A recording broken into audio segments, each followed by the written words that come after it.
네, 안녕하세요. 오늘 본문은 요한복음 3장 1절에서부터 15절까지의 말씀입니다. 바리새인 중에 니고데모라고 하는 사람이 밤중에 예수님을 찾아가는 장면입니다. 밤중에 찾아갔다는 말은 물론 시간적인 때를 가리키는 말이기도 하지만 요한복음에서의 밤은 의미심장하지요.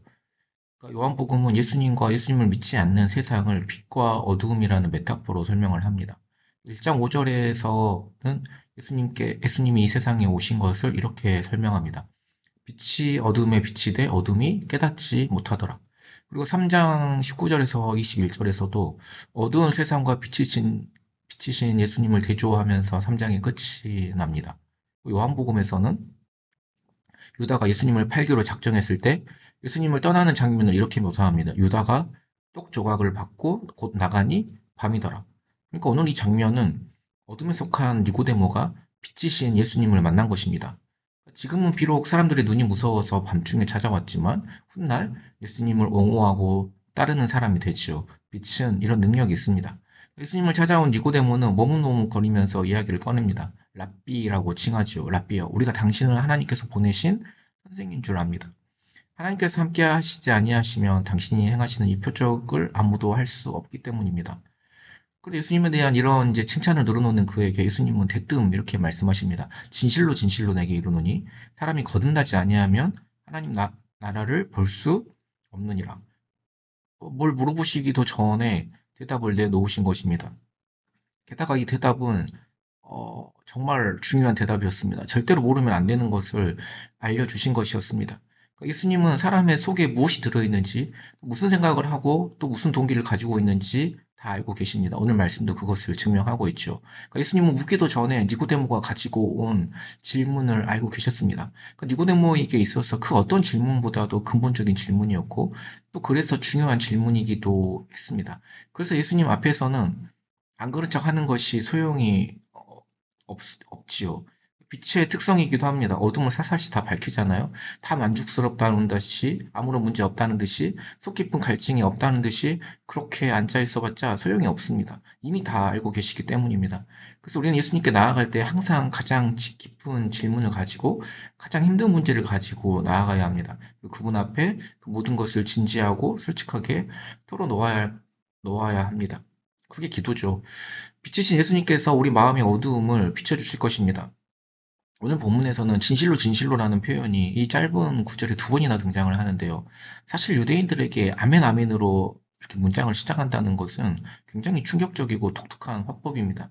이거는 자신을 신이라고 여기는 것과 같은 화법이에요. 그러니까 신적 권위를 빌려온 것이 아니라 자신이 지금 신이라고 말하는 것과 똑같아요.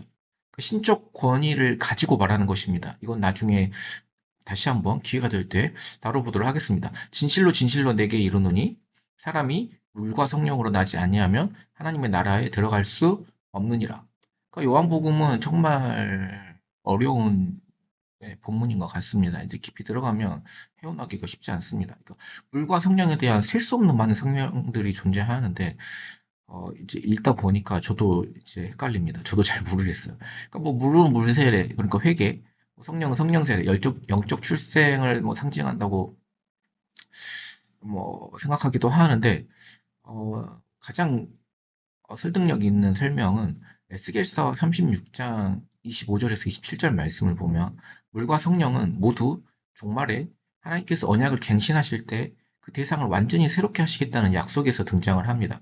그러니까 물과 성령 모두 정결하게 하는 하나님의 영을 상징합니다. 그리고 다음 37장이 그 유명한 마른 뼈들이 새 생명을 얻는 환상입니다. 그러니까 물과 성령으로 거듭나야 한다는 말씀은 그 에스겔서를 배경으로 하면은 성령을 통한 새 언약의 약속이라고 할 수 있겠습니다. 세례 요한의 그 말도 그렇고요. 그러니까 예수님은 지금 자신이 선지자가 약속한 것, 곧 영적인 이스라엘의 회복을 위해서 온 것이라고 말씀하고 있는 것입니다. 뭐 에스겔서의 성전에 이렇게 물이 차고 뭐 이런 것도 뭐 같은 배경이라고 할 수 있겠죠. 그러니까 예수님은 이것에 대해서 계속 설명해 주셨습니다. 육으로 난 것은 육이요, 영으로 난 것은 영이니 내가 내게 거듭나야 하겠다는 말을 놀랍게 여기지 말라. 바람이 임의로 불매 그 소리는 들어도 어디서 와서 어디로 가는지 알지 못하나니 성령으로 난 사람도 다 그러하니라. 그러니까 오늘날에도 거듭남에 대해서 아주 똑같게는 아니지만 니고데모처럼 이해하는 사람들이 종종 있습니다. 그러니까 그 사람들은 기독교를 자꾸 실천의 문제이고 행동의 문제라고 여깁니다. 도덕적인 차원으로 뭔가 복음을 끌어내리는 거죠. 자꾸 의지적인 실천을 강조하고 행동을 바꾸라고 말합니다. 물론 이런 것들도 정말 정말 중요하죠. 없으면 안 될 만큼 너무너무 중요합니다. 그러나 진짜 거듭남은 이것과는 차원이 다르지요. 결국에는 하나님의 말씀에 순종하는 행위, 그러니까 몸을 가지고 사는 부분까지 포함되기는 하지만 근본적으로 우리의 속사람, 그러니까 영혼이 새로워지고, 새로워지는 정도가 아니라 아예 다시 태어나야 합니다. 이것이 예수님께서 진짜로 관심을 가지고 있으신 부분이시고, 또 오직 하나님만이 새롭게 하실 수 있는 것이기도 합니다. 그래서 주님은 성령으로 거듭났다는 것 자체를 눈으로 확인할 수 없는 일이라고 말씀하십니다. 그러니까 바람이 어디서 불어오고 또 어디로 가는지 알지 못하듯이 성령으로 거듭나는 일도 그렇다고 말입니다.